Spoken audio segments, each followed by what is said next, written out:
हाँ जी, तो नमस्कार मित्रों, कैसे हैं आप सब। आई होप आप सब ठीक है, स्वस्थ हैं। तो जैसा कि आप सभी लोगों को पता ही हुआ होगा थंबनेल देख के कि आज का जो वीडियो है षड वेदांगों के ऊपर है। शिक्षा, कल्प, व्याकरण, छंद, निरुक्त, ज्योतिष। तो बड़ा ही इंटरेस्टिंग सा और इन्फॉर्मेटिव सा वीडियो होने वाला है। तो इसीलिए वीडियो को आप पूरी देखा कीजिए। आप लोग वीडियो को पूरा नहीं देखते हैं, स्किप कर देते हैं, तो ऐसा ना कीजिए। अगर आप ये वीडियो पूरी देख लेते हैं तो ये मेरा दावा है कि आपको किसी और दूसरी वीडियो को देखने की ज़रूरत नहीं है। और इतना भी कह सकता हूँ, अगर किसी दूसरे बुक को भी अगर आप नहीं पढ़ते हैं, केवल इसी जो मैं पढ़ाऊँगा, जो मैं चर्चा करूँगा आज की इस वीडियो में, अगर उनको आप अच्छे से देख लेते हैं, अनुसरण करते हैं, उनको याद माइंड में बैठा लेते हैं, नोट डाउन कर लेते हैं, तो आपको किसी कहीं और भटकने की ज़रूरत नहीं है। क्या क्या प्रश्न आएगा, कैसे प्रश्न आएगा, कैसे उनका सलूशन देना है, पूरे मतलब संपूर्ण रूप से कवर करने वाले हैं आज की इस वीडियो में षड वेदांग से रिलेटेड। तो इसीलिए वीडियो को पूरा देखिए और चैनल को सब्सक्राइब नहीं किया प्लीज़ सब्सक्राइब कर दीजिए, वीडियो को लाइक कर दीजिए और अपने दोस्तों के साथ शेयर कर दीजिए। तो चलिए बढ़ते हैं आज के जो षड वेदांग का जो ये वीडियो है उसके ऊपर, ठीक है। उससे पहले मैं देख लेता हूँ, हाँ सब ठीक है। तो चलिए चलते हैं। तो देखिए षड वेदांग, षड से तात्पर्य है 6। वेदांग कितने हैं? 6, ठीक है। तो वेदांग, इसको अगर हम तोड़ेंगे तो क्या आएगा? वेद और अंग। तो वेदस्य अंगानि इति वेदांगानि, ठीक है। तो अंग से तात्पर्य क्या है? अर्थात वेद के अंग। अब अंग किसको कहा जाता है? अंग्यन्ते ज्ञायन्ते एवि रीति अंग्यानि, अर्थात वे उपकारक तत्व जिनसे वस्तु के स्वरूप का बोध होता है। क्या क्या बोध होता है? वस्तु के स्वरूप का। जैसे मैं एक मनुष्य हूँ, मनुष्य का हाथ है, पैर है, ठीक है, एक मुख है, आँख है, नाक है, कान है। तो ये अंग मेरे को क्या क्या एक डिफाइन करता है? मेरे स्वरूप को अभिव्यक्त करता है। ठीक वैसे ही जो वेद है, ठीक है, जो वेद है ना, उसके भी अंगों की कल्पना की गई है। अर्थात अंगों से तात्पर्य क्या है? अर्थात अगर हम जो वेदांग है अगर उनको हम पढ़ेंगे, जिस उनको पढ़ने से क्या होता है, जो वेद के गूढ़ रहस्य जो अर्थ है उन अर्थों को समझने में हमें जो है सहायता मिलती है। तो उसी प्रकार क्या कहा गया है कि वेदों के गूढ़ एवं वास्तविक अर्थों को जानने के लिए जिन सहायक तत्वों की आवश्यकता होती है उन्हें क्या कहा जाता है? वेदांग कहा जाता है। तो ये हुआ हमारा वेदांग। वेद और क्या? अंग। इनमें कौन सी संधि हुई है? वेदांग, अर्थात दीर्घ संधि। कौन से सूत्र से? आकः सवर्णे दीर्घ से दीर्घ संधि होती है। और वेदस्य अंगानि, इसमें क्या है? षष्ठी तत्पुरुष समास, ठीक है, षष्ठी तत्पुरुष, षष्ठी तत्पुरुष समास। अर्थात वेदस्य अंगानि इति वेदांगानि, अर्थात वेद के अंग, अर्थात वेदों के जो गूढ़ अर्थ है, जो वास्तविक अर्थ है, उनको जानने के लिए जिन सहायक तत्वों की आवश्यकता होती है उन्हें वेदांग कहते हैं। अब वेदांगों के नाम कौन कौन से हैं और उनकी संख्या क्या है, तो उसके लिए क्या कहा गया है देख लेते हैं। जो वेदांग है वो किस प्रकार से लिखी गई है? सूत्र शैली में। सूत्र का अर्थ क्या है वो हम आगे आने वाले वीडियो में जानेंगे कि सूत्र किसको कहते हैं। जैसे असंदिग्धवत, सारवत, ठीक है, विश्वतोमुखम, ऐसे इस प्रकार से सूत्र का एक लक्षण है। तो उसी सूत्र शैली में क्या है? वेदांगों की रचना लिखा गया है, ठीक है। अब वेदांग कितने हैं? वेदांग 6 है। कौन कौन से हैं?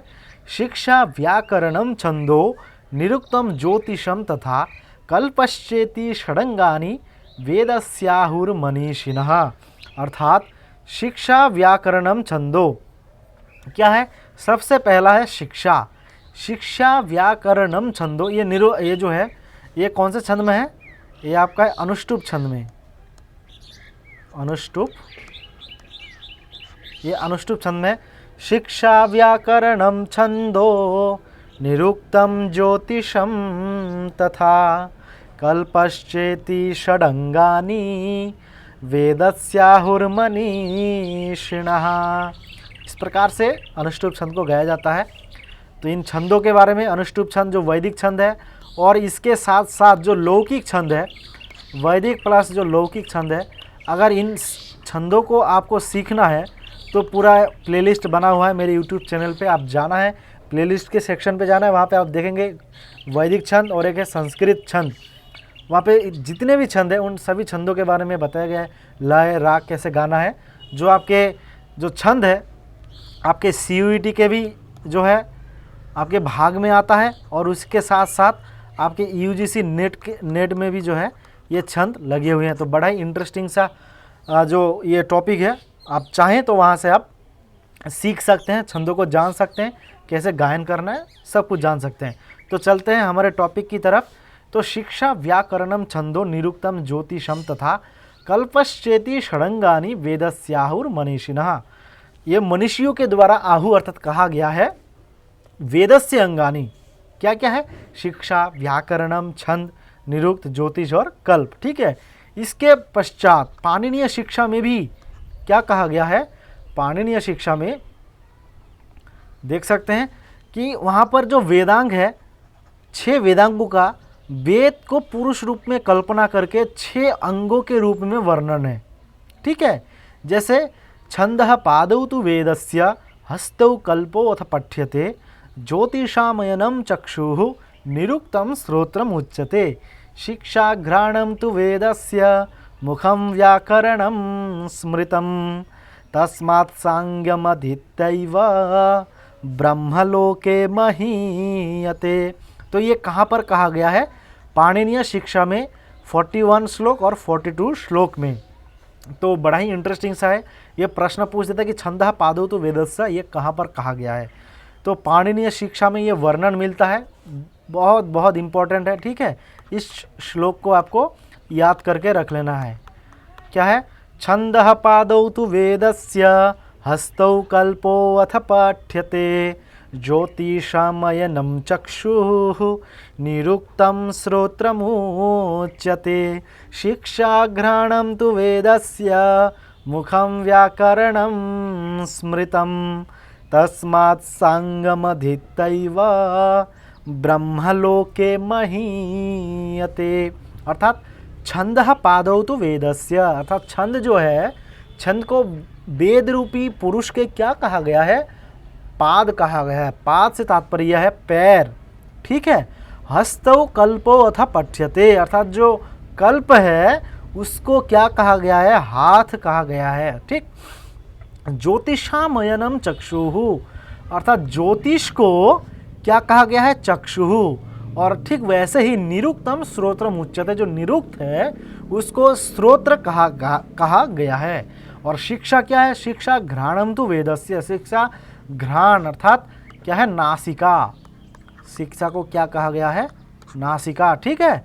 और मुखम व्याकरणम स्मृतम, और जो व्याकरण है उसको मुख कहा गया है।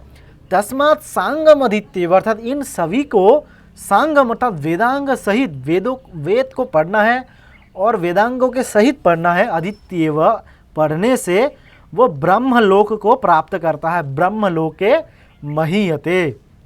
तो समझ में आई? बहुत अच्छे से मैंने ये श्लोक को समझाने का प्रयास किया हूँ। अगर समझ में नहीं है तो वीडियो को आप पीछे जाके फिर से जो है एक बार देख लेना। छंदः पादौ तु वेदस्य हस्तौ कल्पो अथ पठ्यते ज्योतिषामयनं चक्षुः निरुक्तं श्रोत्रम् उच्यते शिक्षा घ्राणं तु वेदस्य मुखं व्याकरणं स्मृतं तस्मात् सांगमधीत्यैव ब्रह्मलोके महीयते। इसके बाद ये जो वेदांग है, ये प्रश्न बहुत बार पूछा चुका है, ये जो है बहुत बहुत इम्पोर्टेंट है कि वेदांगों का सर्वप्रथम उल्लेख कहाँ पर मिलता है, कौन से उपनिषद में मिलता है? तो वेदांग का जो सर्वप्रथम उल्लेख है वो मुंडको उपनिषद में प्राप्त होता है। कौन से उपनिषद में? Very very important. ये CUET में भी पूछा जा चुका है आपके एग्ज़ाम में, और आपके जो UGC नेट का एग्ज़ाम है उसमें भी बहुत बार एक क्वेश्चन जो है पूछा जा चुका है। कहाँ पर? अपरा विद्या में। ठीक है। क्या है? तत्रा परा ऋग्वेदो यजुर्वेदो सामवेदो अथर्ववेदः शिक्षा कल्पो व्याकरणम निरुक्तम छंदो ज्योतिषमिति। और वेदांगों का जो ये क्रम है ना, ये इसी प्रकार से शिक्षा, ठीक है, कल्प, उसके बाद व्याकरण, फिर निरुक्त, फिर छंद, फिर ज्योतिष। इसी प्रकार से इन छंदों का क्रम है। ठीक है, क्या है, मुंडक उपनिषद में ये वर्णन सबसे पहले प्राप्त होता है, जहाँ पर वेदांगों का सर्वप्रथम उल्लेख कहाँ पर प्राप्त होता है, मुंडको उपनिषद में प्राप्त होता है। ठीक है, बहुत समझ में आई बात, ये आपको ध्यान रखना है, वेरी वेरी इंपॉर्टेंट है, बहुत इंपॉर्टेंट। इसके बाद अगर हम बात करें तो इस प्रकार से ये वेदांगों का सामान्य परिचय है। ठीक है, किसको वेदांग किसको कहते हैं, वेदांग कितने हैं, वेदांग का कहाँ पर सर्वप्रथम उल्लेख प्राप्त होता है, तो ये हो गया सामान्य परिचय। अब हम एक एक वेदांगों को लेंगे और उसके जितने भी इम्पोर्टेंट एस्पेक्ट्स हैं उनको हम समझने की कोशिश करेंगे और आपके परीक्षा की दृष्टिकोण से भी समझेंगे कि क्या क्या इम्पोर्टेंट है। तो इसीलिए वीडियो को आप कंटिन्यू करते रहिए, स्किप मत करना, पूरा वीडियो को कंटिन्यू करना। तो चलिए, सबसे पहला जो हमारा है शिक्षा, क्या है, शिक्षा व्याकरणम छंदो। तो शिक्षा को हम देख लेते हैं। तो शिक्षा किसको कहते हैं, तो शिक्षा का उद्देश्य क्या होता है, वर्णोच्चारण की शिक्षा देना। सबसे पहला जब बच्चा किसी चीज़ को पढ़ने की क्षमता रखता है, उसको सबसे पहले क्या सिखाया जाता है, वर्णोच्चारण। उसको वर्ण सिखाया जाता है, आ, ठीक है, इस प्रकार से, और उनको किस प्रकार से उच्चारण करना है ये सब इत्यादि सिखाया जाता है। ठीक है, तो किस वर्ण का किस स्थान से उच्चारण किया जाता है, कितने स्थान हैं, कितने स्वर है, कितने प्रयत्न है, इत्यादि का विवेचन करने वाला शास्त्र क्या कहलाता है, शिक्षा ग्रंथ कहलाता है। ठीक है, तो आचार्य जो सायण है उन्होंने ऋग्वेद आदि भाष्य भूमिका में शिक्षा का अर्थ दिया है, क्या, स्वर वर्णाद्य उच्चारण प्रकारो यत्र शिक्षते उपदिश्यते सा शिक्षा। अर्थात स्वर वर्ण आदि उच्चारण प्रकार, अर्थात स्वर को कहाँ से उच्चारण करना है, वर्ण का कहाँ से उच्चारण करना है, इस प्रकार की शिक्षा जहाँ पर सिखाई जाती है या फिर उपदेश की जाती है वो शिक्षा कहलाता है। ठीक है, तो ये जो पंक्ति है ये कौन दिया है, आचार्य सायण ने। कहाँ पर दिया है, ऋग्वेद आदि भाष्य भूमिका में। बहुत बहुत इम्पोर्टेंट है। तो उसी क्रम को कंटिन्यू करते हुए जो तैत्तिरीय उपनिषद है, कौन सा उपनिषद है, तैत्तिरीय उपनिषद, जो 3 वल्ली में विभाजित है, जो हम पिछली वीडियो में जाने, कौन कौन सा, शिक्षावल्ली, ठीक है, उसके बाद है ब्रह्मानंद वल्ली और आपका है भृगुवल्ली। ठीक है, 3 वल्लियों में ये विभक्त है तैत्तिरीय उपनिषद। तो उसमें से जो शिक्षावल्ली है वहाँ पर शिक्षावल्ली आपको पता ही होगा, पिछले वीडियो में, उपनिषद वाले वीडियो में मैंने विस्तार से बताया हुआ है आपको ये सब चीज़ें। अगर आपने वीडियो को नहीं देखा है उपनिषद वाले वीडियो में तो आप एक बार देख लीजिएगा। तो जो तैत्तिरीय उपनिषद में जो शिक्षावल्ली है, शिक्षावल्ली से तात्पर्य क्या है, जो शिक्षा से रिलेटेड है, अर्थात स्वर वर्ण आदि इत्यादि के बारे में जो है बताया गया है। तो वही जो तैत्तिरीय उपनिषद है वहाँ पर जो शिक्षा है, जो शिक्षा वेदांग है, उसके 6 अंगों का उल्लेख प्राप्त होता है।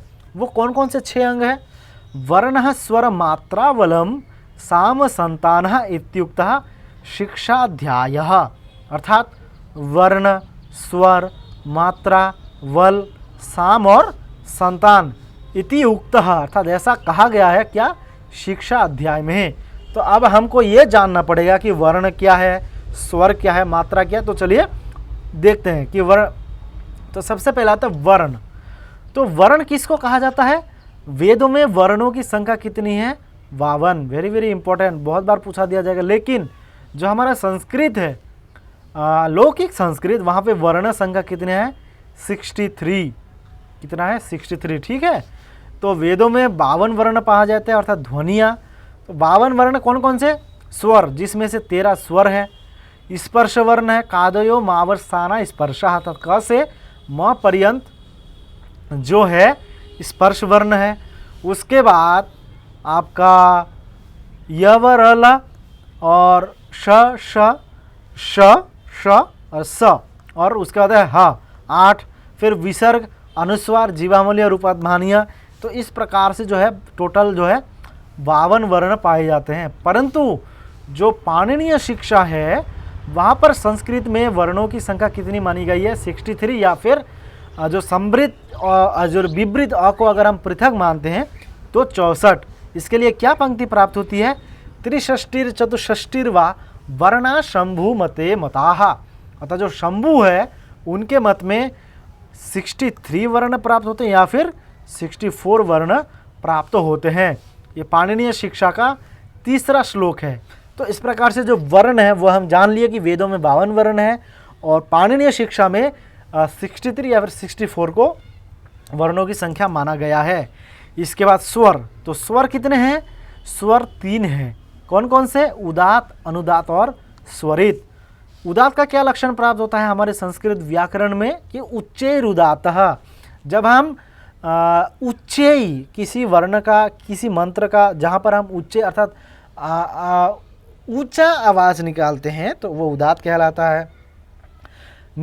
उस नीचे अनुदातः अर्थात नीचे अगर हम लो करके करते हैं तो वो अनुदात होगा। और समाहारः स्वरितः, जो स्वरित है वो समाहार अर्थात समान अवस्था की, समभाव की भावना को अभिव्यक्त करता है। ठीक है। इसके बाद मात्रा किसे कहते हैं? ये भी बहुत इंपॉर्टेंट है कि स्वरों के उच्चारण में लगने वाले समय को मात्रा कहते हैं। जैसे मैं कह रहा हूँ अ, तो अ को कहने के लिए जितना समय लगा, जितना टाइम लगा, उसको क्या कहते हैं? मात्रा। जैसे आ, तो अ से आ की अपेक्षा आ की उच्चारण करने में हमको क्या लगा? समय ज़्यादा लगा। ठीक है। तो वैसे ही इसके लिए किस पारिभाषिक शब्द का व्यवहार किया जाता है? मात्रा शब्द का व्यवहार किया जाता है। समझाने, आई होप मैं समझाने पा रहा हूँ कि ये जो मात्रा है जो कि समय को डिफाइन करता है वो भी 3 प्रकार का है, ह्रस्व, दीर्घ और प्लुत। तो ह्रस्व की जो है वो 1 मात्रा है, दीर्घ की 2 मात्रा और प्लुत की 3 मात्रा प्राप्त होती है। इसके लिए श्लोक क्या प्राप्त होता है? वो श्लोक प्राप्त होता है एकमात्रो भवेद् ह्रस्वः द्विमात्रो दीर्घ उच्यते त्रिमात्रस्तु प्लुतो गेयो व्यंजनम चार्धमात्रकम। बहुत अच्छा सा श्लोक है। क्या श्लोक है? एकमात्रो भवेद् ह्रस्वः द्विमात्रो दीर्घ उच्यते त्रिमात्रश्च प्लुतो गेयः व्यंजनम चार्धमात्रकम। अर्थात क्या है? जो ह्रस्व है वो क्या है? उसकी है 1 मात्रा। ठीक है। द्विमात्रो दीर्घ उच्यते, ह्रस्व दीर्घ, दीर्घ क्या मात्रा है? 2 मात्रा है। इसके बाद है प्लुत, प्लुत का त्रिमात्रस्तु प्लुतो गेयो, 3 वाले मात्रा का किनका है? प्लुत का है। और व्यंजन, जो व्यंजन है वो अर्धमात्र होता है। क्या है? उसका आधा मात्रा होता है। जैसे क को अगर हम तोड़ेंगे तो इसमें क्या पाएंगे कि क आधा है, उसके साथ क्या है? अ। ठीक। तो इसीलिए व्यंजन को जो है अर्धमात्रिक कहा गया है। ठीक है। तो एकमात्रो भवेद् ह्रस्व द्विमात्रो दीर्घ उच्यते त्रिमात्रस्तु प्लुतो गेयः व्यंजनम चार्धमात्रिकम। ठीक है। इसके बाद कहेंगे बल। क्या क्या था आपका? वर्ण, स्वर, मात्रा, बल, साम, संतानः। तो बल, तो वर्षों के उच्चारण, अच्छा इसमें वर्ण होगा, वर्णों के उच्चारण में होने वाले प्रयत्न और उच्चारण स्थान को बल कहते हैं। जैसे अगर हम व्याकरण में संज्ञा प्रकरण को देखेंगे तो वहाँ पर आभ्यंतर प्रयत्न और बाह्य प्रयत्न की चर्चा किया गया है। तो वो जो बल अर्थात ताकत लगता है ना, जैसे क, ये तो एक जैसे क है, एक तो उच्चारण करने में जो समय लगा, एक वो है। ठीक है कि ह्रस्व दीर्घ प्लुत, या फिर आ है। ठीक, आ है। तो ये जो उच्चारण करने में जो मेरे को एक ताकत लगा, शक्ति लगा, और जैसे अ है, मैं कंठ से उच्चारण ले रहा हूँ, अकोह विसर्जनीयानाम कंठः, तो ये जो बल लग रहा है मेरे को, एक जो ताकत लग रहा है, इसको हम बल कहेंगे। या फिर प्रयत्न कहेंगे। तो जो प्रयत्न है वो दो प्रकार का है, कि आभ्यंतर प्रयत्न है कि बाह्य प्रयत्न, और उच्चारण स्थान की भी भूमिका है। तो उच्चारण स्थान कितने हैं? 8 प्राप्त होता है, जैसे कंठ है, तालु है, फिर ओष्ठ है, इस प्रकार से इसके ऋतु रसाना मूर्धा है, इस प्रकार से, ठीक है। तो इसके बाद है साम। तो समविधि और सुस्पष्ट से सुस्वर उदाहरण अर्थात उच्चारण करना। इसके बाद संतान अर्थात संगीत अर्थात पदपाठ में प्रयुक्त शब्दों में संधि नियमों को लगाना, ठीक है। तो इस प्रकार से जो शिक्षा है अर्थात वर्णों को कैसे जैसे पहले ही मैं बता दी कि वर्ण उच्चारण की शिक्षा, तो शिक्षा में सब कुछ आ जाएगा, किस प्रकार से उच्चारण करना है, कहाँ से उच्चारण करना है, उच्चारण करने में जो समय लग रहा है वो क्यों लग रहा है, कितना समय देना है, अर्थात ओवरऑल जो वर्णोच्चारण की शिक्षा प्रदान करता है, वो सब चर्चा कहाँ पर किया गया है? शिक्षा वाले वेदांग में किया गया है, ठीक है। आई होप आपको मैं समझा पाया हूँ। तो अब शिक्षा ग्रंथ कितने प्राप्त होते हैं वो देख लेते हैं। तो उपलब्ध जो शिक्षा ग्रंथ है वो होते हैं 35, ठीक। इसमें मंत्रों के उच्चारण कैसे करना है आदि का विस्तृत विवरण प्राप्त होता है, और 32 शिक्षा ग्रंथों का एक संकलन ग्रंथ भी प्राप्त होता है, शिक्षा संग्रह नाम से जो है वो प्रकाशित भी हुआ है। तो ऋग्वेद के कौन कौन से शिक्षा ग्रंथ प्राप्त होते हैं वो देख लेते हैं। शिशिरीय शिक्षा, शौनकीय शिक्षा, और सबसे इम्पोर्टेंट पाणिनीय शिक्षा, बहुत महत्वपूर्ण है, जो आपके ये नेट के सिलेबस में भी जो है ये लगा हुआ है। पाणिनीय शिक्षा, स्वरांग शिक्षा, स्वर व्यंजन शिक्षा, और ये बहुत बार पूछता है प्रश्न, षोडश श्लोकी शिक्षा किस वेद से संबंधित रखता है? तो ये आपका ऋग्वेद से संबंधित है, ठीक है। इसके बाद अगर हम यजुर्वेद की देखें तो सबसे इम्पोर्टेंट आपका याज्ञवल्क्य शिक्षा प्राप्त होता है, वर्णरथ शिक्षा, प्रातिशाख्य शिक्षा, संप्रदाय शिक्षा, मांडव्य शिक्षा, अवसाधन शिक्षा। इसके बाद अगर हम कृष्ण यजुर्वेद की बात करें तो है चारायणीय, भारद्वाज, व्यास, वशिष्ठ, सर्वसंपत, पारिशिक्षा और कौंडिन्य शिक्षा। और सामवेद की 3 शिक्षा ग्रंथ प्राप्त होते हैं, गौतमी, लोमशी और नारदीय, सबसे इम्पोर्टेंट है नारदीय, ठीक। और अथर्ववेद का मांडुकी शिक्षा है फिर मांडुकीय शिक्षा। और सबसे इम्पोर्टेंट वर्णपटल शिक्षा, ये भी बहुत बार पूछता है, जो अनकॉमन है उन्हीं को एग्जाम में दे दिया रहता है कि और बताता है कि बताइए किस वेद से संबंधित है। तो जो वर्णपटल शिक्षा है ये आपका अथर्ववेद से संबंधित है, और दंत्योष्ट विधि शिक्षा भी प्राप्त होता है। तो इस प्रकार से जो है आपका ये जो पहला आपका वेदांग है वो है शिक्षा, वो प्राप्त होता है। तो देखिए कितना एफर्ट लगता है, तो इसीलिए वीडियो को आप लाइक कर दीजिए, चैनल को सब्सक्राइब नहीं किया सब्सक्राइब कर दिए, दोस्तों के साथ भी शेयर कर देना पूरी वीडियो को देखने के बाद। इसके बाद व्याकरण के बारे में देख लेते हैं, ठीक है। तो व्याकरण दूसरा हमारा इम्पोर्टेंट, जिसको मुख कहा जाता है, व्याकरणम मुखाम स्मृतम, ठीक। तो उस व्याकरण वेदांग को देख लेते हैं। तो व्याकरण का जो आपका परिभाषा है वो क्या है? व्याक्रियन्ते विविच्यन्ते शब्दाः अनेनिति व्याकरणम। व्याक्रियन्ते अर्थात जिस शब्द के द्वारा प्रकृति प्रत्ययों का विवेच्यन्ते शब्द अर्थात शब्दों की उत्पत्ति कैसे हुई, निष्पत्ति कैसे हुई, प्रकृति क्या है, प्रत्यय क्या है, इस प्रकार से जहाँ पर विवेच्यन्ते विवेचना की जाती है, आलोचना की जाती है, वो क्या कहलाता है? व्याकरण कहा जाता है, वो शास्त्र व्याकरण कहलाता है। इसके बाद और इसकी परिभाषा देती है, कहा गया है लक्ष्य लक्षणीय व्याकरणम, अर्थात लक्ष्य लक्षणीय व्याकरण में कहाँ पर कहा गया है? महाभाष्य में। कौन कहते हैं?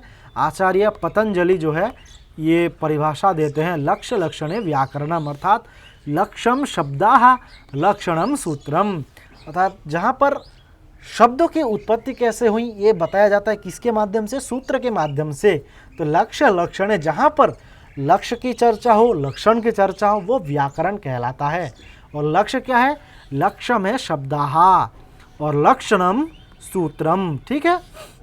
इसके बाद और इम्पोर्टेंट है जो आपके व्याकरण में, जो ये महाभाष्य में ही प्राप्त होता है।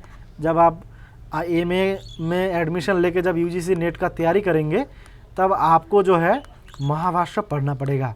तो बहुत अच्छी पुस्तक है। तो वहाँ पर व्याकरण को एक व्यापक जो है मतलब अध्ययन किया गया है। तो वहाँ पर एक श्लोक प्राप्त होता है, चत्वारि श्रृंगा त्रयोऽस्य पादा द्वे शीर्षे सप्तहस्तासु अस्य त्रिधा बध्यो वृषभो रोरवेति महो देवो मर्त्याम आविवेश। अर्थात चत्वारि श्रृंगा त्रयोऽस्य पादा, अर्थात जो वो शब्द ब्रह्म रूपी जो वृषभ है अर्थात जो बैल है उसके 4 सिंग हैं। ठीक है, चत्वारि श्रृंगा त्रयोऽस्य पादा अर्थात 4 क्या है, श्रृंग है। त्रयोऽस्य पादा अर्थात उसका क्या है, 3 पाद है, द्वे शीर्ष है और सप्त हस्त है। वो क्या क्या है वो एक बार देख लेते हैं। क्या क्या है, जो चत्वारि श्रृंगा त्रयोऽस्य पादा, जो 4 सिंग है, तो 4 श्रृंगों से क्या तात्पर्य है, नाम, आख्यात, उपसर्ग और निपात। इनकी चर्चा विशेष रूप से जो है आपके निरुक्त में किया गया है, जो नाम, आख्यात, उपसर्ग, निपात। परंतु ये जो आपके कॉन्सेप्ट है ये व्याकरण को ही डिफाइन करते हैं कि किसी शब्द की उत्पत्ति कैसे हुई, उनकी निष्पत्ति कैसे हुई। ठीक है, 3 पैर, क्या क्या 3 पैर हैं, वर्तमान, भूत और भविष्यत। ठीक है, उसके 2 सिर हैं। 2 सिर से क्या तात्पर्य है, सुबंध, तिगंत, सुबंध और तिगंत। जैसे सुप्तिगंतम पदम कहा भी गया है, सुप्तिगंतम, सुप्तिगंतम,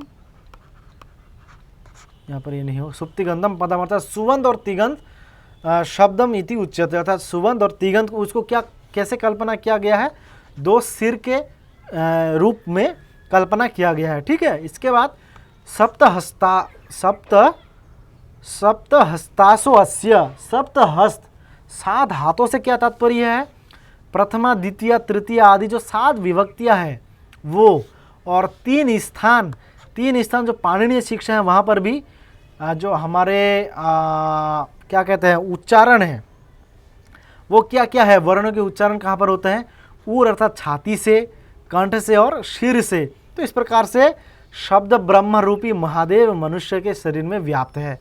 तो इस प्रकार से जो ये जो मंत्र प्राप्त होते हैं ये ऋग्वेद में प्राप्त होते हैं। ठीक है, और वर्णन प्राप्त होता है महाभाष्य में, चत्वारि श्रृंगा त्रयोऽस्य पादा द्वे शीर्षे सप्तहस्तासु अस्य त्रिधा बद्धो वृषभो रोरवेति महो देवो मर्त्याम आविवेश। 4 सिंह इस प्रकार से मैं बता दिया। अब एक बार रिपीटेड मूड पे देख लेना, समझ में नहीं आया होगा तो। इसके बाद व्याकरण के उद्देश्य को देख लेते हैं। जो प्रमुख रूप से व्याकरण के उद्देश्य हैं वो कौन कौन से हैं। ठीक, तो व्याकरण के उद्देश्य में ये भी जो महर्षि पतंजलि है उनके महाभाष्य में प्रथम आहनिक क्या है, पशपश आहनिक। व्याकरण के 5 प्रयोजन बताए गए हैं। ये होते हैं 5 जो है ये मुख्य प्रयोजन है। ठीक, इसके अतिरिक्त गौण प्रयोजन के बारे में भी बताया गया है, जो कि ये 13 आई थिंक तेसुरा इसके इस प्रकार से प्राप्त होते हैं गौण प्रयोजन। तो मुख्य प्रयोजन के बारे में बताते हुए क्या कहा गया है, रक्षा ऊह आगम लघु असंदेह प्रयोजनम। रक्षा ऊह आगम लघु और असंदेह इति व्याकरणस्य प्रयोजनानि। तो रक्षा से क्या तात्पर्य, अर्थात वेदों की रक्षा के लिए व्याकरण को जानना अत्यंत आवश्यक है। नहीं तो अर्थ होगा एक, हम उसका और दूसरा अर्थ निकालेंगे। ठीक है, तो इस प्रकार से वेदों की रक्षा के लिए, उस वेदों की संरक्षण के लिए व्याकरण को जानना अत्यंत आवश्यक है। इसीलिए व्याकरणम मुखम स्मृतम माना गया है। व्याकरण को क्या कहा गया है, वेद रूपी पुरुष का मुख कहा गया है। इसके बाद है ऊह्य अर्थात तर्क जिसको कहा जाता है, अर्थात यथास्थान विभक्ति परिवर्तन, वाच्य परिवर्तन के लिए व्याकरण का जो अध्ययन है वो हमको करना चाहिए। इसके बाद है आगम। ठीक, आगम के लिए क्या कहा गया है कि ब्राह्मण को निष्काम भाव से वेद पढ़ना चाहिए इस आदेश की पूर्ति के लिए। तो आगम जैसे वेद, हम पहली वीडियो में जब वैदिक संगीत हम वीडियो पढ़े थे तो वहाँ पर वेद के बहुत सारे नाम थे, जिसमें से एक हम नाम क्या पढ़े थे, आगम। तो वही जो आगम ये जो नाम आया ये आपके जो महाभाष्य है, महाभाष्य में ही वेद के लिए जो है आगम शब्द का प्रयोग किया गया है। इसके बाद लघु तो सरल ढंग से शब्द ज्ञान के लिए, जैसे व्याकरण है वो छोटे छोटे सूत्र में रहते हैं और पूरी चीज़ों को डिफाइन कर देते हैं, तो इसीलिए लघु और असंदेह कि शब्द और अर्थ विषयक संदेह के निराकरण की, जैसे हम जानते हैं कि जैसे गम धातु है, गम का अर्थ होता है जाना। अगर कोई बोलेगा कि गच्छति, ठीक है, कि जा रहा है, तो हमको पता है कि गम धातु का अर्थ होता है जाना। गच्छति कहने मात्र से हमको ये अर्थ आता है माइंड में कि वो जा रहा है, ये नहीं आता कि वो खा रहा है, वो गा रहा है, ऐसा अर्थ नहीं आता। तो ये जो दूसरा अर्थ जो हमारे माइंड में नहीं आ रहा है, हमारे मस्तिष्क में नहीं आ रहा है, वो किस कारण नहीं आ रहा है? इस व्याकरण के वजह से ही नहीं आता है। तो इसीलिए वेदों की रक्षा के लिए जो व्याकरण है उसका अध्ययन अत्यंत आवश्यक है। इसका व्याकरण शास्त्र का विभाजन, तो मुख्य रूप से व्याकरण को दो भागों में डिवाइड किया गया है कि लौकिक व्याकरण जो संस्कृत व्याकरण के नाम से भी जाते हैं, जिसमें पाणिनि आदि की गणना की जाती है। दूसरा है वैदिक व्याकरण, जिसको प्रातिशाख्य के नाम से जाना जाता है। तो पाणिनि आदि के बारे में जान लेते हैं। उससे पहले जो पाणिनि है, उन्होंने अष्टाध्यायी में अपने से पूर्ववर्ती कितने आचार्यों का उल्लेख किया है? 10 आचार्यों का जो है उल्लेख किया है, ठीक है। जैसे आपिशली, काश्यप, गार्ग्य, भारद्वाज, शाकटायन और स्फोटायन।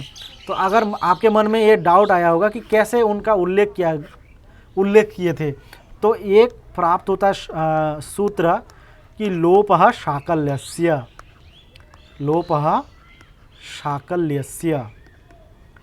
अर्थात जो लोप होगा ये किसके मत में होगा?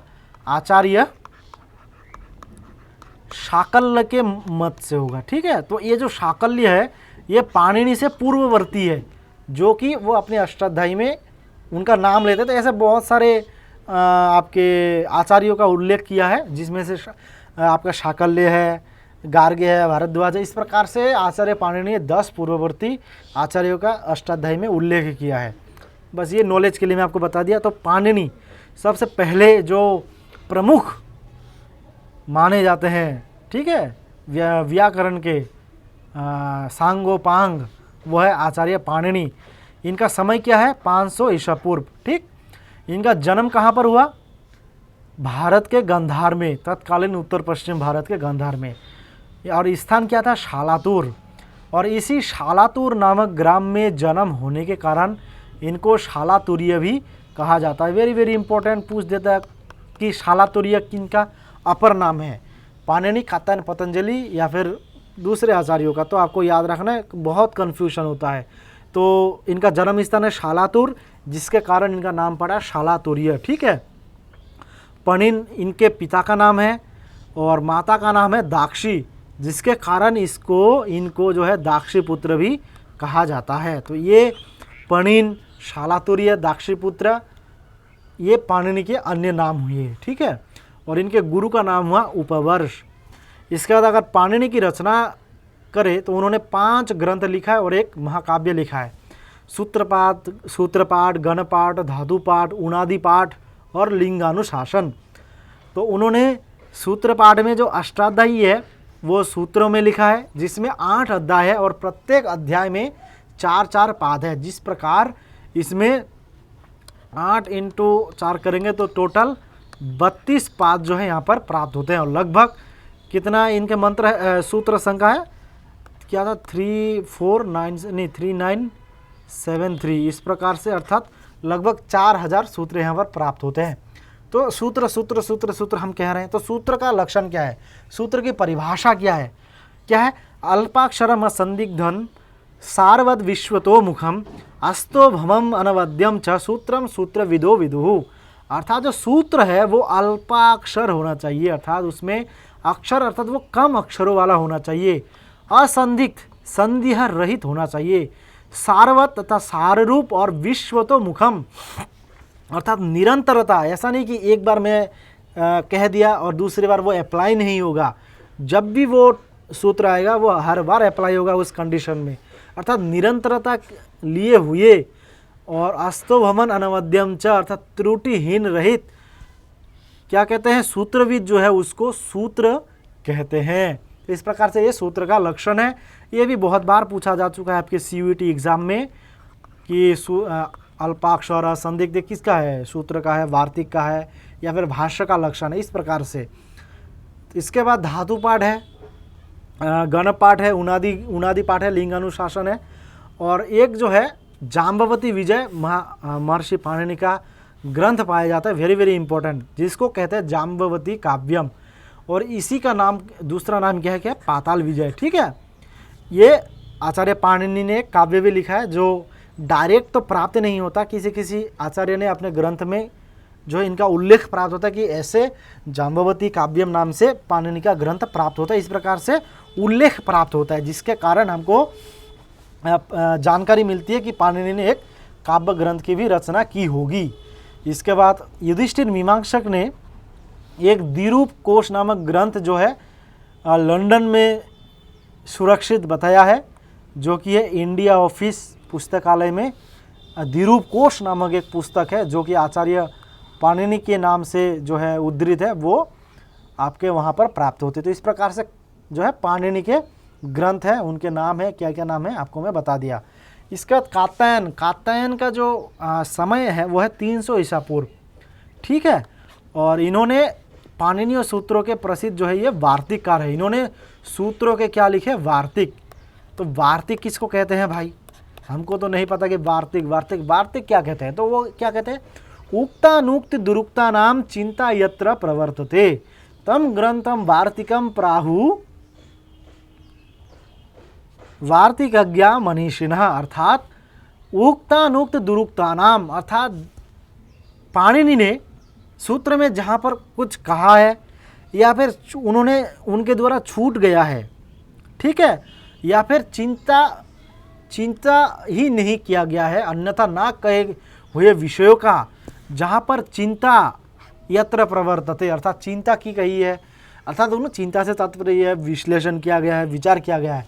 एक तो है उक्त जो कहा गया है, अनुक्त जो नहीं कहा गया है, और दुरुक्त जो अन्यथा कहा गया है, उनकी जहाँ पर चिंता विचार विमर्श विश्लेषण किया गया है, उस ग्रंथ को वार्तिक कहा जाता है। किनके द्वारा, मनीषियों के द्वारा। ठीक है, तो इस प्रकार से वार्तिक का किसको कहते हैं वो हम जान चुके हैं। इसका वार्तिकों के आधार पर ही जो है पतंजलि ने महाभाष्य लिखा है, और इनके अन्य नाम बहुत देख लेते हैं, वेरी वेरी इंपॉर्टेंट। ये बहुत जो है कन्फ्यूजन क्रिएट करता है, आपके एग्ज़ाम में भी पूछता है, जैसे पुनर्वसु किनके नाम है ये पूछा जा चुका है। वररुचि तो कात्यायन को कहते हैं, मेधाजीत कात्य। इस प्रकार से जो वररुचि है वो पुरुषोत्तम देव द्वारा विरचित त्रिकांड शेष अभिधान कोश नामक ग्रंथ में प्राप्त होता है, कि कात्यायन का वररुचि नाम है। और पुनर्वसु भी आपके एग्जाम में पूछा जा चुका है कि पुनर्वसु किन के नाम है, तो ये नाम है कात्यायन के। ठीक, इनके अतिरिक्त कथासरित सागर और बृहत कथा मंजूरी में इनके क्या नाम प्राप्त होते हैं, श्रुतधर। ये भी इम्पोर्टेंट है, कात्यायन के श्रुतधर नाम भी प्राप्त होते हैं। ठीक है, इसके बाद मेदिनी कोश में भी कात्यायन के वररुचि नाम। तो ये जो कात्यायन है ये दाक्षिणात्य वार्तिकार रहता है, दक्षिण भारत के थे। कैसे पता चला, ये कौन कहते हैं, आचार्य पतंजलि कहते हैं। वो क्या कहते हैं, प्रियतद्धिता ही दाक्षिणात्य। इस पंक्ति के माध्यम से हमको पता चलता है कि जो कात्यायन है वो दाक्षिणात्य हैं। ठीक, इनके और भी है वररुचम काव्यम, जिससे पता चला कि इनके नाम वररुचि है। तो इस प्रकार से कात्यायन की रचनाओं को देख लेते हैं। तो इनके 4 हैं, एक है कात्यायन स्मृति, उभय सारिका भाग, और एक ग्रंथ प्राप्त होता है महर्षि पाणिनि की तरह ही स्वर्गारोहण काव्यम। तो आपको पाताल विजय काव्यम में या फिर जाम्बवती काव्यम में कन्फ्यूजन नहीं होना है, और स्वर्गारोहण काव्य में जो आपको कन्फ्यूजन नहीं होना है कि कौन किनके द्वारा विरचित है। ठीक है, तो ये जो है स्वर्गारोहण काव्यम ये कात्यायन के द्वारा विरचित है, और पाताल विजय और जाम्बवती विजय ये जो है पाणिनि के द्वारा विरचित है। ठीक है, आई होप क्लियर हो गया होगा। इसका पतंजलि का देख लेते हैं। तो पतंजलि का जो समय है वो क्या है, 185 ईसा पूर्व। इनका जन्म स्थान क्या है, गोनर्ध। जो गोंडा जिला है अभी वर्तमान में उत्तर प्रदेश में, तो गोनर्द जिला में जन्म होने के कारण इनको गोनर्दनीय कहा गया है। ठीक, ये शेषनाग के अवतार भी माने जाते हैं। इनकी माता का क्या नाम है? गोणिका, इसीलिए इनको गोणिका पुत्र भी कहा जाता है। और वही पाणिनि के लिए क्या कहा गया है? दाक्षीपुत्र। तो वेरी वेरी इम्पोर्टेंट है और आपके जो है काफ़ी कन्फ्यूजन क्रिएट करता है कि कौन किसको कहा जाता है। तो ये गोणिका पुत्र है और ये दाक्षीपुत्र है पाणिनि। ठीक है, मैं बार बार करके बता रहा हूँ ताकि आप लोगों को कन्फ्यूजन ना हो, आपके दिमाग में जो है कन्फ्यूजन ना हो, इसीलिए वीडियो को पूरा देखिए कब मैं कहाँ पर किस चीज़ को कह रहा हूँ, जो आपकी एग्ज़ाम के पॉइंट ऑफ व्यू से इम्पोर्टेंट होगा, इसलिए स्किप नहीं करना है। इसके अगर हम अन्य नाम देखें वो अहिपति है, शेषाई है, गोनर्दनी और गोणिका पुत्र। इसके बाद पतंजलि, पाणिनि, कात्यायन और पतंजलि को एक साथ में क्या कहा गया है? मुनित्रय।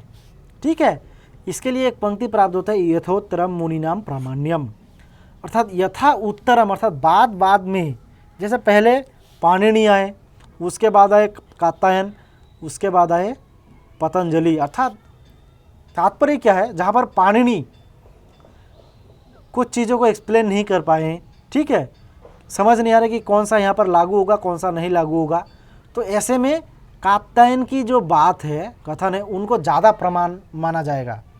जहाँ पर कात्यायन से भी जो है शंका, डाउट नहीं होगा, तो वहाँ पर पतंजलि का सहारा लिया जाएगा। अर्थात यथोत्तरम मुनिनाम प्रामाण्य, मतलब बाद वाले मुनियों को प्रामाण्य के हिसाब से ले लिया जाएगा। ठीक, इनकी रचनाएं क्या क्या है? महाभाष्य है, योग सूत्र है, इसके बाद महानंद काव्य है। इन्होंने भी एक काव्य लिखा है जो कि है महानंद काव्यम। तो इनके काव्य ग्रंथ जो है सीधा पूछ दिया जाता है आपको, बहुत इम्पोर्टेंट, आपको कंफ्यूज नहीं होना है कि कौन काव्य कौन ग्रंथ लिखा है। मैं बार बार करके बोल रहा हूँ आपको, यहाँ पर ही जो है आप सही जगह गलत जगह क्लिक करके आएंगे, जो आपको पछताना पड़ेगा। इसीलिए कौन से आचार्य ने कौन ग्रंथ लिखा है काव्य, क्योंकि ये रेयर है, ये व्याकरण के आचार्य है, इन्होंने एक एक करके जो साहित्य ग्रंथ भी लिखे, बहुत से लोग ध्यान नहीं देते हैं। ठीक है, इसीलिए जो रेयर चीज़ है, जो अपवाद रूप चीज़ है, उन्हीं को जो है एग्जामिनर पूछता है एग्ज़ाम हॉल में। तो भाष्य का क्या लक्षण है वो देख लेते हैं।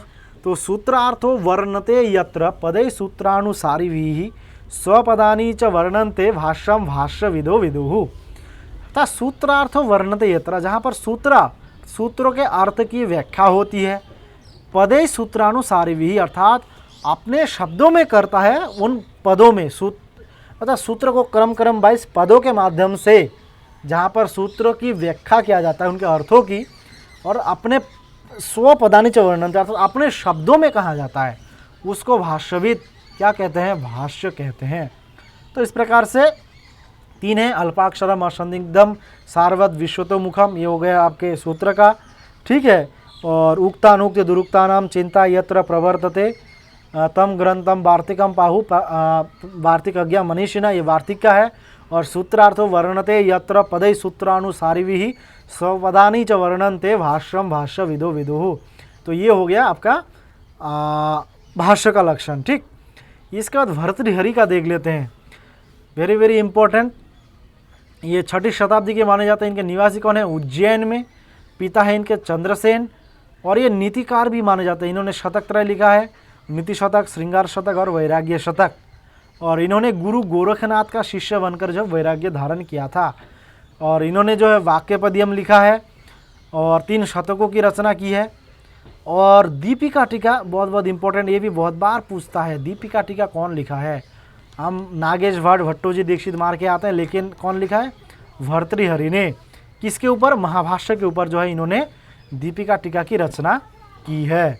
इसका वामन जयादित्य की देख लेते हैं, 7वीं शताब्दी के है ये अष्टाध्यायी की टीका है, काशिका वृत्ति।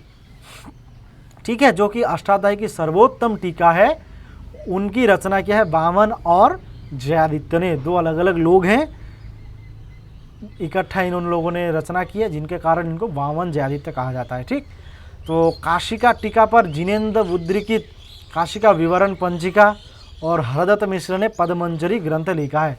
काशिका के ऊपर ये लिखा काशिका विवरण पंजिका, और एक है पदमंजरी जो कि है हरदत्त मिश्र द्वारा, और जिनेन्द्र बुद्धिकित लिखा है काशिका विवरण पंजिका काशिका वृत्ति के ऊपर, ठीक है, काशिका टीका के ऊपर। इसके बाद भट्टोजी दीक्षित जो है 16वीं शताब्दी के हुए, जो काशी है इनका निवास स्थान। पिता का नाम है लक्ष्मीधर भट्ट, और इन्होंने शेष कृष्ण से व्याकरण सीखा, नृसिंहाश्रम से वेदांत, और अप्पय्य दीक्षित से मीमांसा का अध्ययन किया। तो इनके व्याकरण के भी ग्रंथ प्राप्त होते हैं, वेदांत के भी ग्रंथ प्राप्त होते हैं, और आपके मीमांसा के ग्रंथ भी प्राप्त होते हैं। क्यों, क्या क्या है इनके ग्रंथ वो देख लेते हैं। सबसे पहला सिद्धांत कौमुदी, वेरी वेरी इंपॉर्टेंट, जो कि 14 प्रकरणों में डिवाइड है। इसका बाद प्रौढ़ मनोरमा, ठीक है, जो कि सिद्धांत कौमुदी की ही टीका ग्रंथ है। और लिखा है शब्दकौस्तुभ, जो कि अष्टाध्यायी की टीका है। वैयाकरण भूषण कारिका, शब्दकौस्तुभ जो कि वेदांत का है। त्रिस्थलिसेतु धर्मशास्त्र का ग्रंथ है। तिथिर निर्णय, ये एक बार आपके यूजीसी नेट में पूछा जाने वाला प्रश्न है। तिथिर निर्णय जो है किनके द्वारा विरचित है, तो ये जो है भट्टोजी दीक्षित द्वारा विरचित है, ठीक है। प्रवर निर्णय और चतुर्विंशति मत व्याख्या, इस प्रकार से इनके ग्रंथ ये प्राप्त होते हैं। तो ये जो सिद्धांत कौमुदी संस्कृत व्याकरण के बहुत इंपॉर्टेंट ग्रंथ है ये, ठीक। तो इनके जो ग्रंथ है बहुत सारे टीका ग्रंथ प्राप्त होते हैं। तो कौन कौन से टीकाएँ हैं वो एक बार देख लेते हैं। तो सिद्धांत कौमुदी की जो प्रसिद्ध टीकाएँ हैं, एक है तत्वबोधिनी जो कि है ज्ञानेंद्र सरस्वती द्वारा विरचित। बाल मनोरमा टीका आपके वासुदेव दीक्षित। प्रौढ़ मनोरमा, ये बाल मनोरमा और प्रौढ़ मनोरमा दोनों अलग है। तो हम क्या सोचते हैं कि मनोरमा है तो भट्टोजी दीक्षित ही होंगे, और दोनों देखिए दोनों दीक्षित है। इसी से जो है कन्फ्यूजन क्रिएट होता है। तो जो बाल मनोरमा टीका है वो है वासुदेव दीक्षित द्वारा, और प्रौढ़ मनोरमा है ये भट्टोजी दीक्षित द्वारा, ठीक है। और लघु शब्देंदु शेखर है नागेश भट्ट के द्वारा। तो अभी आइए नागेश भट्ट के बारे में जान लेते हैं। तो जो नागेश भट्ट है वो 17वीं शताब्दी के हैं। ये महाराष्ट्रीय ब्राह्मण थे, ठीक है। इनका समय है 1673 से लेकर 1743, 18वीं सदी के पूर्वार्ध में माने जाते हैं। पिता इनके शिव भट्ट थे, माता सरस्वती देवी, ठीक है, और गुरु इनके हरि दीक्षित। तो इस प्रकार से है। तो नागेश भट्ट की रचनाओं के बारे में देख लेते हैं कि नागेश भट्ट की कौन कौन से रचनाएं हैं। तो एक है लघु शब्देंदु शेखर जो कि सिद्धांत कौमुदी की टीका है, जो हम ऊपर पढ़े। वैयाकरण सिद्धांत मंजूषा, परिभाषेंदु शेखर, बृहद शब्देंदु शेखर। उद्योत टीका, एक है दीपिका टीका और एक है उद्योत टीका। इन दोनों का आपको जो है कन्फ्यूजन क्रिएट होता है, मैं बार बार बोल ही दे रहा हूँ। उद्योत टीका और आपका दीपिका टीका, दीपिका टीका ने लिखा भट्टोजी दीक्षित ने, और उद्योत टीका है नागेश भट्ट ने। नहीं, दीपिका टीका सॉरी वो लिखा है भर्तृहरि ने, ठीक है, और उद्योत टीका है आपका नागेश भट्ट का। तो यही है। फिर परम लघु मंजूषा, स्फोटवाद की जो अवधारणा है इन्होंने दिया है नागेश भट्ट ने। रसमंजरी टीका है और महाभाष्य प्रत्याख्यान संग्रह। तो इनके इतने ग्रंथों को हम कैसे याद रखें, तो इसके लिए ट्रिक्स है। क्या ट्रिक्स है, तो मान के चलिए जो नागेश भट्ट है, ठीक है, नागेश भट्ट है, मान के चलिए इनके दो संतान हैं, दो संतान, एक है पुत्र एक है पुत्री, ठीक। तो पुत्र का नाम हम रख देते हैं, क्या नाम रखेंगे भाई, शेखर। पुत्र का नाम रख देते हैं शेखर, और पुत्री का नाम रख देते हैं मंजूषा, ठीक है। तो शेखर और मंजूषा अर्थात जिस भी किताब के, जिस भी पुस्तक के आखिरी में आए मंजूषा, शेखर, ठीक है, फिर मंजूषा, तो हम समझ जाएंगे कि ये जो है इनके पिताजी कौन है, नागेश भट्ट हैं, अर्थात ये नागेश भट्ट द्वारा ही विरचित है। इस प्रकार से जो है सरल ट्रिक्स अगर हम बना लेंगे तो बहुत हेल्प हो जाएगा हमारे एग्ज़ाम के पॉइंट ऑफ व्यू से, ठीक है। और इन्होंने एक स्फोटवाद लिखा है, और आपका ये उद्योत टीका जो अलग है, और रसमंजरी टीका, ये आप थोड़ा सा ध्यान देंगे, ठीक। इसके बाद अगर हम व्याकरण को देख लेते हैं, व्याकरण को देखेंगे तो प्रातिशाख्य है। तो प्रातिशाख्य किसको कहते हैं? प्रत्येक शाखा से संबंध, व्याकरण आदि का बोध कराने वाला ग्रंथ जो है प्रातिशाख्य है। तो चारों वेदों के अलग अलग प्रातिशाख्य हैं। कौन कौन से हैं? सबसे पहला ऋग प्रातिशाख्य, ठीक, ऋग्वेद से है। ये बहुत इम्पोर्टेंट है आपके, ये जो है यूजीसी नेट के सिलेबस का ये पार्ट है, ऋग प्रातिशाख्य, ठीक है। तो ये हो गया ऋग प्रातिशाख्य, ये ऋग्वेद की शाखा का प्रातिशाख्य है। इसको पार्षद या फिर पारिषद सूत्र भी कहते हैं। इसके रचयिता है आचार्य शौनक और इसमें 18 अध्याय हैं। 2 भाष्य हैं इसमें, उबट का भाष्य और विष्णु मित्रकृत वृत्ति। और शुक्ल यजुर्वेद का अगर हम बात करें, जिसको वाजसनेयी प्रातिशाख्य भी कहते हैं, इसके रचयिता है आचार्य कात्यायन, ठीक है। इसमें 8 अध्याय प्राप्त होते हैं और इसकी 2 व्याख्याएं प्राप्त होती है। शुक्लकृत आपके यजु प्रातिशाख्य में एक है उबटकृत मातृवेद नामक भाष्य और अनंत भट्टकृत पदार्थ प्रकाशक नामक भाष्य, ठीक है। इसका तैत्तरीय प्रातिशाख्य वेरी वेरी इंपॉर्टेंट, आपके कृष्ण यजुर्वेद से संबंधित है। प्रातिशाख्य से भी आपकी जो CUET है प्रश्न पूछता है और साथ ही साथ नेट में भी प्रश्न पूछता है, बहुत बार प्रश्न पूछा है ये तैत्तरीय प्रातिशाख्य में भी। क्योंकि ये जो चीज़ें हैं ना, बहुत से लोग 90% लोग, 90% या 95% लोग जो है स्किप कर देते हैं, इनको पढ़ते ही नहीं कि अरे यार ये बहुत डीप का चीज़ है, आएगा ही नहीं। और एग्जामिनर को पता है कि ये यहाँ से प्रश्न जो है ये लोग पढ़ेंगे नहीं और यहाँ से प्रश्न बना देंगे हम, जो लोग पढ़ेंगे 10% या फिर 5% जो पढ़ रहे होंगे उन लोगों को तो पता होगा, वो तो सही करके आएंगे, जो नहीं पढ़े वो गलत करके आएंगे। तो इन 10% का ही बड़े बड़े यूनिवर्सिटी में जैसे JNU, BHU, इनमें सिलेक्शन होता है। और आप तो भाई वीडियो को पूरा देखेंगे भी नहीं कि चलो आप पढ़े नहीं, कम से कम वीडियो के माध्यम से आपको पता चला, वो भी नहीं करते। वीडियो को आधा अधूरा देख के आप छोड़ देते हैं कि PDF तो मिल ही जाएगा, PDF से पढ़ लेंगे। लेकिन ऐसा नहीं होता है। अगर आप सुनेंगे भी ना तो आपके सबकॉन्शियस माइंड में ये सेव रहेगा और आपको जब नहीं भी पढ़ेंगे, एग्ज़ाम हॉल में देखेंगे, अरे ये तो मैं पढ़ा था, वो देवाशीष भैया ने एक बार चर्चा किया था अपने वीडियो में, तब आपको तुरंत क्लिक हो जाएगा। तो इसीलिए कहता हूँ कि पूरी वीडियो को आप देखा कीजिए, जो आप करते ही नहीं। तो तैत्तरीय शाखा जो है ये कृष्ण यजुर्वेदीय शाखा से संबंधित है। ये 2 प्रश्न अर्थात खंडों में विभक्त है, जिसमें 12-12 अध्याय, जिस प्रकार इसमें 24 अध्याय प्राप्त होते हैं, ठीक। तैत्तरीय शाखा के 3 व्याख्याएं प्राप्त होती है। कौन कौन से? एक महिषीयकृत है पदक्रम सदन भाष्य, बहुत बहुत इंपॉर्टेंट, पदक्रम सदन भाष्य, ये बहुत बार पूछा जाने वाला प्रश्न है। भगवान कैसे बताऊँ मैं आपको, बहुत बहुत इंपॉर्टेंट है, बहुत बहुत, ठीक। महिषेय ने लिखा है पदक्रम सदन भाष्य। सोमयार्य कृत है त्रिभाष्य रत्न भाष्य और गोपाल यजवा कृत वैदिकाभरण भाष्य है, ठीक है। इसका सामवेदीय की पुष्प प्रातिशाख्य की बात कर लेते हैं। तो सामवेद की कई प्रातिशाख्य है, जिसमें से 2 इंपॉर्टेंट है, पुष्प सूत्र और ऋग तंत्र। जैसे कोई प्रातिशाख्य नहीं पढ़े होंगे, वो एग्जाम हॉल में जब देखेंगे पुष्प सूत्र, अरे उनको तो समझ ही नहीं आएगा, वो आइडिया लगाएंगे अच्छा सूत्र है तो भाई ये तो कल्प सूत्र में से होगा, एक तो स्रोत सूत्र होगा, गृह सूत्र होगा, धर्म सूत्र होगा, नहीं तो भाई शुल्भ सूत्र होगा। लेकिन वो लोग तो सोच ही नहीं पाएंगे, आइडिया के बाहर है कि पुष्प सूत्र के नाम से भी एक सामवेद के प्रातिशाख्य ग्रंथ प्राप्त होते हैं, ठीक है। इसीलिए कह रहा हूँ वीडियो को पूरा देखा कीजिए। तो इनके प्रणेता कौन है? पुष्प ऋषि। इसमें 10 प्रपाठक है या फिर अध्याय है और इसमें अजात शत्रु की एक व्याख्या उपलब्ध प्राप्त होता है, ठीक। तो पुष्प सूत्र जो है सामवेदीय प्रातिशाख्य है और सबसे इम्पोर्टेंट है ऋग तंत्र। इसमें तो आप जो लोग नहीं जानते 99% लोग गलत करके आएंगे। क्या है ऋग तंत्र? अरे भाई ऋग है, किस वेद से संबंध है भाई? हम तो कहेंगे कि ऋग्वेद से संबंध है, भाई ऋग है, अरे चूंकि ऋग्वेद है तो ऋग तंत्र है।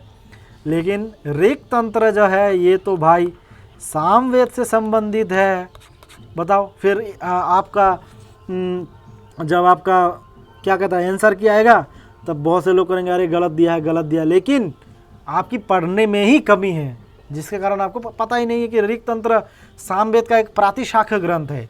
तो ये सामवेदीय कौथुम शाखा का प्रातिशाख है। ठीक, इसको ऋक् तंत्र व्याकरण भी कहते हैं। तो वही ऋक् तंत्र ना दे के अगर ऋक् तंत्र व्याकरण दे दिया फिर तो आप पूरा माइंड आपका हैंग हो जाएगा एग्ज़ाम हॉल में कि क्या दे दिया भाई, कहाँ से दे दिया। फिर बोलेंगे कि बाहर से दे दे, लेकिन बाहर से नहीं है, ये वेदांग का ही ये एक क्या है, पार्ट है। ठीक, तो ये ऋक् तंत्र व्याकरण ऋक् तंत्र को अपर नाम है जो कि सामवेदीय प्रातिशाख्य है। और इसके रचयिता कौन है ऋक् तंत्र के? ये आचार्य शाकटायन। ठीक, और ये इसमें 5 प्रपाठक है और 280 सूत्र है। इसके बाद अगर इसमें होगा अथर्ववेदीय प्रातिशाख्य, तो ये अथर्ववेदी होगा। तो अथर्ववेदी अगर प्रातिशाख्य की बात करें, एक है शौनकीय चतुरध्यायिका। ये किनके द्वारा विरचित है? आचार्य शौनक का। तो अध्यायिका अर्थात 4 अध्याय होने के कारण चतुरध्यायिका प्राप्त होता है, और एक प्राप्त होता है अथर्ववेद प्रातिशाख्य। तो इस प्रकार से व्याकरण है। तो बहुत मुझे लगता है लगभग 1 घंटा होने को आ रहा है। आप ज़्यादा मैं एक ही वीडियो में बना देता हूं तो आप वीडियो को देखते भी नहीं।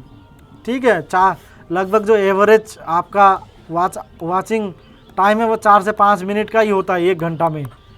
और मैं जो इतना मेहनत के साथ 1 घंटा 1.5 घंटा का वीडियो बनाता हूँ, मतलब देखता ही नहीं तो मुझे बहुत बुरा लग रहा है। तो इसलिए आज यहाँ तक ही कंप्लीट करते हैं, शाम होने को भी आ रहा है। हम नेक्स्ट वीडियो में जो 4 वेदांग बचे हैं उनके बारे में डिटेल से, जैसे हम शिक्षा के बारे में पढ़े, व्याकरण के बारे में पढ़े, इस प्रकार से पढ़ेंगे। तो इसीलिए नेक्स्ट वीडियो में आप जो है सब्सक्राइब करके बेल आइकन को प्रेस करके रखना, ताकि जब भी वेदांग का मैं दूसरा वीडियो डालूं आप तुरंत देख लें। तो और ये जो PDF है आपको टेलीग्राम चैनल पे मेरे को मिल जाएगा, उसमें ज्वाइन कीजिए। बहुत से लोगों का प्रश्न है टेलीग्राम चैनल पे, क्वेश्चन करते हैं भैया कैसे करें, तो उनको मैं नंबर भी दे दिया हूँ। आप सीधा डायरेक्ट जो है आप मुझे कांटेक्ट कर सकते हैं, प्रश्न पूछ सकते हैं। तो आज के इस वीडियो में इतना ही। अब जो बाकी जो छंद है, ठीक है, कल्प है, निरुक्त है, व्याकरण है, ज्योतिष है, वो हम अगले वीडियो में देखेंगे। तो आज की इस वीडियो में इतना ही। मिलते किसी नए वीडियो में, तब तक के लिए जय हिंद, वंदे मातरम।